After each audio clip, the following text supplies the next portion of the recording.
ఈ సంస్థ భారతదేశంలోని ప్రముఖుల యొక్క భారతదేశంలోని వివిధ రకాలైనటువంటి అద్భుతాలు, wonders, extraordinary talents, extraordinary performances, extraordinary things ఇవన్నీ కూడా ముఖ్యంగా ఏంటంటే భారతదేశంలోని మన ఇండియాలో ఉన్నటువంటి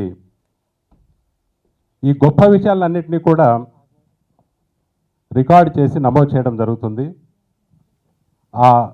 ఈ నమోదు చేసి వారి యొక్క ప్రతిభను వెలికి తీసి విశ్వవ్యాప్తం చేయాలన్న సంకల్పంతో స్థాపించినటువంటి భారత్ వరల్డ్ రికార్డ్స్లో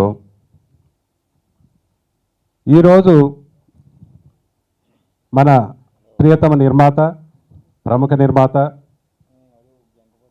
అందరికీ తెలిసిన విషయమే, సినిమా అంటే మనం ఒక 2 గంటలు 2.5 గంటలు సరదాగా చూస్తూ గడిపేసి హ్యాపీగా నవ్వుకుంటున్నాం, ఏదైనా ఉంటే వేరే రకంగా ఆ అనుభూతి చెందుతూ మనము వెళ్ళిపోతూ ఉంటాము. కానీ ఒక సినిమాను నిర్మించాలి అని అంటే ఎన్ని కష్టాలు పడాలో, ఎన్ని ఒడిదుడుకులు ఉంటాయో దాదాపు అందరికీ తెలిసిన విషయాలే. అటువంటిది ఒక విశేషమైన ప్రతిభ ఏంటంటే, ఇందాక బ్రదర్ చెప్పారనమాట, దేనికైనా ఒక పట్టుదల, కృషి, దాంతోపాటు కసి ఉండాలని. ఖచ్చితంగా ఒక కసి అనేది పెట్టుకొని నేను ఖచ్చితంగా ఒక వరల్డ్ రికార్డులో లేకపోతే ఒక నిర్మాతగా ఒక అత్యున్నతమైనటువంటి స్థానాల్లో ఉండాలని ఉన్నటువంటి తపనతో కేవలం 13 నెలల్లోనే 13 సినిమాలు చేశారు. అంటే దాదాపు నెలకు ఒక సినిమా చొప్పున కంప్లీట్ చేసి ఆ సినిమాలన్నింటినీ కూడా రిలీజ్ చేయడం కూడా జరిగింది. సో ఇటువంటి గొప్ప కార్యక్రమాన్ని చేసేటువంటి శ్రీ తుమ్మలపల్లి రామసత్యనారాయణకి హృదయపూర్వక ధన్యవాదాలు, కృతజ్ఞతలు తెలియజేస్తూ, మన భారతదేశానికి స్వాతంత్రం తెచ్చింది మహాత్మా గాంధీ అయితే, మన ఆంధ్రప్రదేశ్ రాష్ట్రాన్ని తెచ్చింది అమరజీవి పొట్టి శ్రీరాములు అయితే, వారి వారసులుగా మన తెలుగు జాతికి, మా వైశ్య జాతికి అండగా నిలిచినటువంటి మా ఏకైక వైశ్య సింహం మా కొణిజేటి రోషి గారు. ఆయన మేము అందరం పెద్ద అయినా ఎంత ముద్దుగా పిలుచుకుంటాం. ఎవరు ఏ పరిస్థితుల్లో వచ్చినా ఎవరికైనా ఏ సహాయం చేయడానికైనా ముందుండే పెద్ద మనసు గల పెద్ద అయిన మా కొణిజేటి రోషి గారు. ఈ కార్యక్రమానికి నేను అడిగిన వెంటనే మా భారత్ వరల్డ్ రికార్డ్స్ వాళ్ళు వచ్చి, సార్ రోషి గారి చేతి మీద తీసుకుందాం అంటే ఇద్దరిగా వెళ్ళి అడిగితే చాలా ఓకే తప్పనిసరిగా ఇస్తా అన్నారు. ఎందుకంటే నాకు ఆయనతో ఉన్న అనుబంధం గత 25 సంవత్సరాల నుంచి అనుభవం ఉంది. వారు ఎప్పుడు వెళ్ళినా ఎంతో ప్రేమతో, అభిమానంతో, ఆప్యాయతతో పలకరిస్తారు. అటువంటి గొప్ప వ్యక్తి, మహా వ్యక్తి చేతుల మీదుగా ఈ అవార్డు తీసుకోవడం అనేది జీవితంలో నేను సాధించిన మొట్టమొదటి విజయంగా నేను ఆనందపడుతున్నాను. నేను 2004 సంవత్సరంలో ఇండస్ట్రీకి వస్తే, నేను వచ్చిన మొదటి రోజు నుంచి రోషి గారి అభిమాని, రోషి గారితో ప్రతి విషయం చెప్పి నా కష్టం సుఖం కూడా ఆయనకి చెప్పేవారు. ఎవరన్నా కష్టం వచ్చినప్పుడు వెళ్ళి చెప్పేవారు. కానీ నేను అలా కాదు, చేసే పని ఏదైనా ముందుగా వచ్చి సార్ ఇలా చేస్తున్నాను, ఈ సినిమా తీస్తున్నాను, ఇలా చేస్తున్నానని చెప్పేవాడిని. అలాగే నన్ను ఆశీర్వదించారు. జనరల్గా మా వయసులో కానీ సినిమా అంటే మరి ఎందుకు పనికిరాడు, ఇన్ని సినిమా వీళ్ళు పంపించేద్దాం అనేటువంటి సాగుండేది. అటువంటి పరిస్థితుల్లో సినిమా వ్యాపారం కూడా వ్యాపారమే, వయసుడైనవాడు ఎక్కడ చూసినా వ్యాపారం చేస్తాడు తప్ప వేరే వ్యవహారం చేయడు అని నిరూపించడానికి నేను ఎన్ని వ్యాపారాలు చేసినా, ఎంత సక్సెస్ అయినా, సినిమా వ్యాపారంలో కూడా సక్సెస్ అవ్వాలని ఒక పట్టుదలతో నేను ఇండస్ట్రీ రావడం జరిగింది. అంటే మొట్టమొదటిసారిగా 2004లో వచ్చి నువ్వు సినిమా తీద్దాం అనుకుని నేను 25 lakhs పోగొట్టుకుని సినిమా తీయలేక వెళ్ళలేక ఎంతో తపన పడుతున్న టైంలో ఎవరో మిత్రుడు సలహా ఇచ్చాడు, సినిమాకి కావాల్సిన లక్షలు కాదు లక్ష్యం అని. ఆ లక్ష్యంతో నేను మళ్ళీ ఇంటికి ఇంకో 10 లక్షలు తెచ్చి సినిమా స్టార్ట్ చేశాను.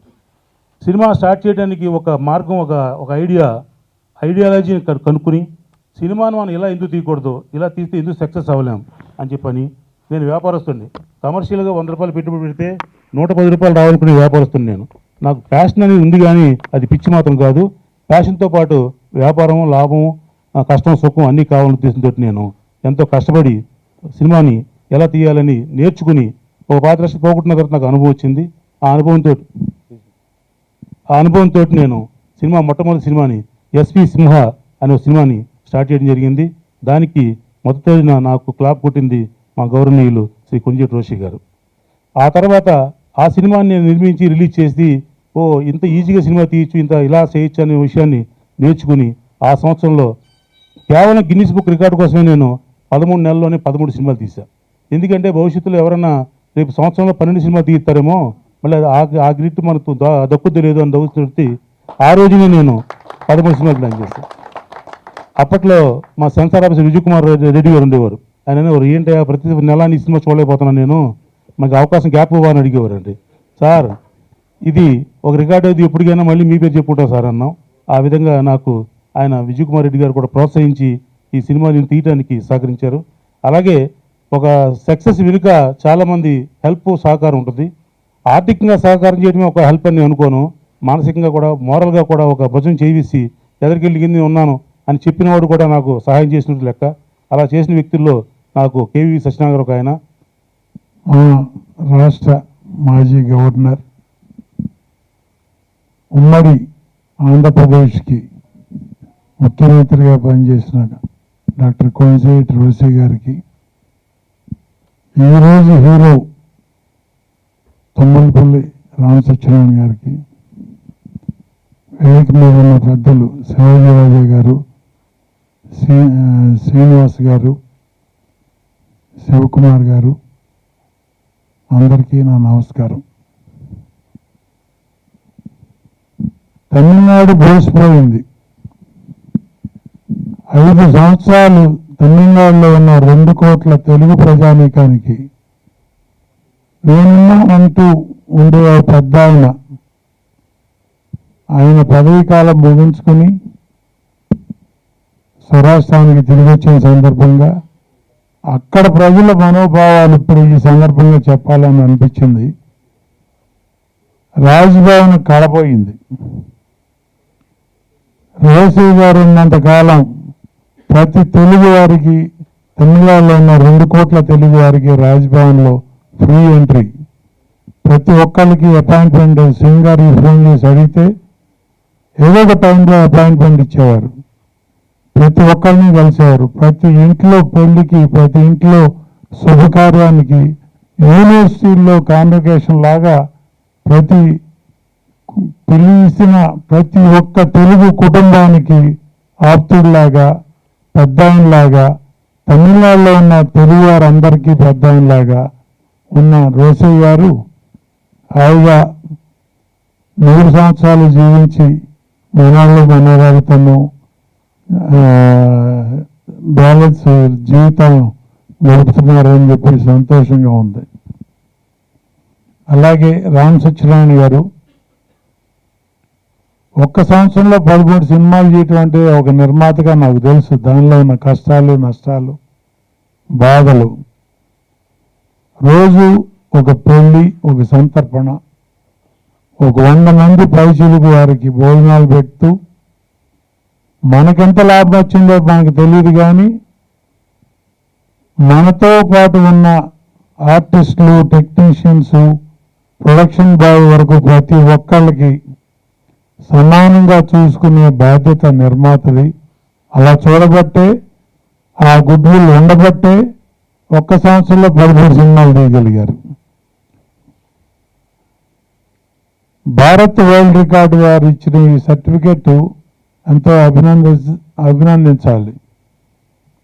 రామ్ సత్యనారాయణ గారు గిన్నీస్ వరల్డ్ బుక్ కూడా అప్లై చేస్తే డెఫినెట్గా వస్తుంది. ఎందుకంటే ప్రపంచంలో గిన్నీస్ వరల్డ్ రికార్డు కావాలంటే 13 సినిమాల కంటే ఎక్కువ తీసిన వాళ్ళు ఎవరు లేరు. మ్యాక్సిమం 5-6 సినిమాలు తీసిన వాళ్ళు ఏమైనా ఉంటారు. నేను నిర్మాతగా బిజీగా సినిమాలు తీసే రోజుల్లో కూడా ఒక క్యాలెండర్ ఇయర్లో 5 సినిమాలే తీశాను. అలాంటిది ఒక క్యాలెండర్ ఇయర్లో 13 సినిమాలు తీయటం అంటే ఆషామాషి కాదు. సత్యనారాయణ గారు గిన్నీస్ బుక్ కూడా అప్లై చేయండి, డెఫినెట్గా మీకు వస్తుంది. గిన్నీస్ వరల్డ్ రికార్డ్ అనేది ఇప్పుడు ఇది ఓకే, దేశవ్యాప్తంగా మీకు రికగ్నిషన్ వచ్చింది. ప్రపంచవ్యాప్తంగా కూడా మీకు రికగ్నిషన్ రావాలని మీరు ఇప్పుడు నిన్నే మొదలు పెట్టానన్నారు 90వ సినిమా. అతి త్వరలో 100వ సినిమా కూడా మొదలు పెడతారు. ఆ నిర్మాతగా కూడా గిన్నీస్ రికార్డు అందుకుంటారు 150 సినిమాలు చేసి. ఆ నమ్మకం నాకు ఉంది. ఆ నమ్మకంతో మీరు ఇలాగే సినిమాలు తీస్తూ కళామ తల్లికి సేవలు చేయాలని. ఎందుకంటే దాదాపు 400 సినిమాలు ఇప్పుడు ఫస్ట్ కాపీలు వచ్చి రిలీజ్ అవ్వకుండా సినిమాలు ఉన్నాయి. అలాంటిది ప్రతి సినిమా రిలీజ్ చేయటం అనేదే గొప్ప విషయం. సినిమా తీయటం అనేది ఎవరైనా చేస్తున్నారు. ఇప్పుడు సాఫ్ట్వేర్ వచ్చిన తర్వాత, డిజిటల్ కెమెరా వచ్చిన తర్వాత ఒక కెమెరా పట్టుకోవటం, రోడ్డు మీదకి వెళ్ళటం, సినిమాలు తీయటం ఎవరైనా తీస్తారు. తీసి రిలీజ్ చేయటమే గొప్ప విషయం. 13 సినిమాలు ఒకే సంవత్సరంలో రిలీజ్ చేయటం అనేది చాలా గొప్ప విషయం. మరొక్కసారి వారిని అభినందిస్తూ సెలవు తీసుకున్నాను. ఒక వైఎస్ రాజశేఖర రెడ్డి గారు చనిపోయినప్పుడు ఈ రాష్ట్రంలో ఎవరు ముఖ్యమంత్రి ఉండాలి అంటే నాన్ కాంట్రవర్షియల్ పర్సన్ ఎవరు అని వెతికి మరి అంత గొప్ప వ్యక్తి రోషే గారిని ముఖ్యమంత్రి చేయడం నిజంగా ఆ టైంలో అంత స్ట్రగుల్ ఉన్న టైంలో మరి మన రోషే గారు ముఖ్యమంత్రిగా ఉండి ఎంతో అద్భుతంగా, అంటే నేను కూడా చిన్నప్పటి నుంచి చూసేవాడిని. ఆంధ్రప్రదేశ్ రాష్ట్రంలో ఒక ఫైనాన్షియల్గా ఒక లెవెల్ తీసుకురావాలంటే రోషే గారే ఫైనాన్స్ చేయగలరు అనేటువంటి విన్న వ్యక్తిని నేను. అంతటి గొప్ప వ్యక్తి పక్కన కూర్చునే అవకాశం మా మిత్రుడు రామ్ సచ్చా గారు ఇవ్వడం నిజంగా వారికి చాలా ధన్యవాదాలు తెలియజేస్తున్నాను. ఈనాడు రామ్ సచ్చా గారి ఇలా ఒకే సంవత్సరంలో 11 సినిమాలు తీసే దాని మీద వారికి ఈరోజు భారత్ వరల్డ్ రికార్డు ఇవ్వడం చాలా గొప్ప విషయం. మీరు లేకపోవటం వల్ల తమిళనాడు బోసపోయింది అని, అది ఎంత గొప్ప మాట అండి. అది నిజంగా అంత గొప్ప మనిషి రోషే గారు. ఆయన గురించి మాట్లాడే వయసు కానీ అనుభవం కానీ లేదు. ఒకటి మాత్రం చేయగలను. Thank you. ఈ చెన్నైకి తెలుసు తన అడ్మినిస్ట్రేషన్ ఎలా ఉంది అని చెప్పేసి. సో యూత్ అంతా రాజకీయాల పక్కన తిరిగి చేసింది ఇద్దరే. సౌత్లో వచ్చి మన రోషే గారు, నార్త్లో మోదీ గారు. So thank you so much sir. And if come to the movie గురించి మాట్లాడాలంటే as an entrepreneur, as a director, I know how to entertain the people. So వాళ్ళకి ఒక టేస్ట్ కరెక్ట్గానే మూవీ చేసాం. ఇది ఒక based on horror and comedy. ఇది choreographer వచ్చి సినిమాటోగ్రాఫర్ వచ్చేసి కార్తిక్ నల్లముత్తు. సారీ నేను కొంచెం ఎందుకంటే టెన్షన్లో ఉన్నాను, ఎందుకంటే I'm sitting next to legends. So నేను కొంచెం ఏమి మాట్లాడలేకపోతున్నాను. ఇంకొకసారి ప్రెస్లో అంతా పిలిచి మాట్లాడతాను ఇంకా చాలా. కానీ ఈ ఒక బ్యూటిఫుల్ అకేషన్ చూసిన తర్వాత నేను ఒక మాట చెప్పాలనుకుంటున్నాను. ఎందుకంటే రామసత్యం గారు 100 మూవీ చేయాలి. 100 మూవీ అంటే నేను ఒక నేషనల్ అవార్డ్ ఫిల్మ్ చేస్తున్నాను కన్నడలో, September 5 అని చెప్పేసి. ఆ మూవీ మీరే తెలుగులో రిలీజ్ కూడా చేయాలి. సీరియస్లీ September 5 అంటే అందరికీ తెలుసు టీచర్స్ డే. సో టీచర్స్, ఒక గ్రామం వచ్చి ఒక టీచర్ వల్ల ఎలా డెవలప్ అయిన గురించి నేను చేస్తున్నాను. ఒక గ్రాంతికం కన్నడలోనే గ్రాంతికం చేస్తున్నాను. సో మీరంతా నాకు సపోర్ట్ చేయాలి. సో కాదంబరిని మీరు థియేటర్లో వెళ్ళి చూడండి, ఎంకరేజ్ చేయండి. ఒకసారి నా దగ్గరికి, సార్ నేను కూడా గిన్నిస్ రికార్డులో నమోదు కావాలి, ఇది నా ప్రయత్నం అని ఆయన రికార్డ్ అంతా చూపించాడు నాకు. ఒకప్పటికి 60-70 సినిమాలు తీశాడు ఆయన. సో ఇది డెఫినెట్గా రికార్డ్ అవుతుందండి, కానీ ఆ కేటగిరీ ఉండాలి. ఆ కేటగిరీ ఉంటేనే గిన్నిస్ బుక్ ఆఫ్ వరల్డ్ రికార్డ్స్లో ఉంటుంది.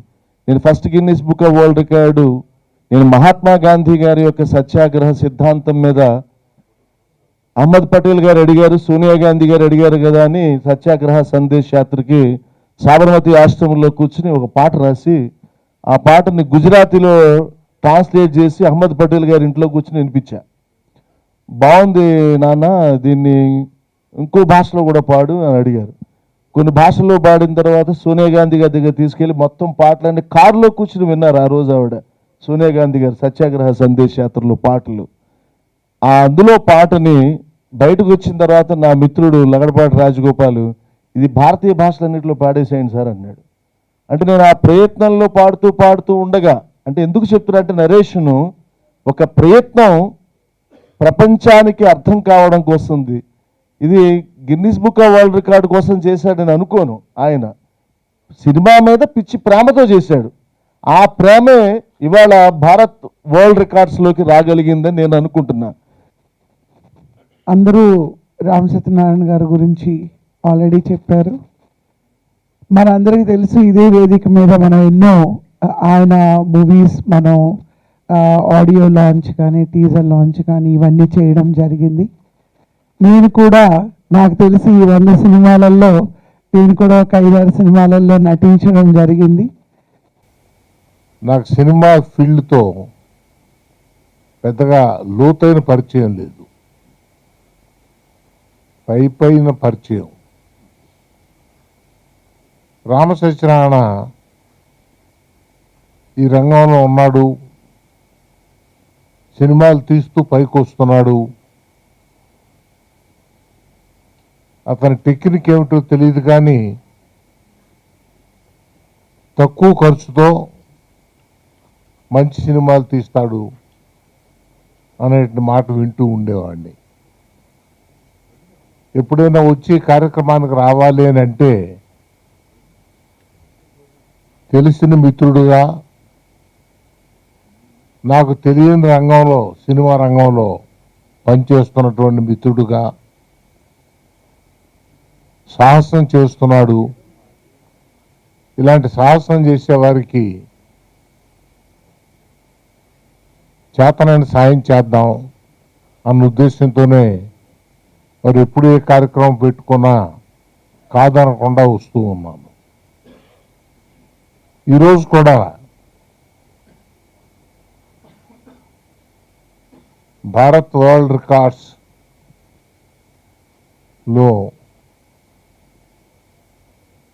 నమోదై వారి చేత సర్టిఫికెట్ ప్రదానం జరిగింది. ఒక సంవత్సర కాలంలో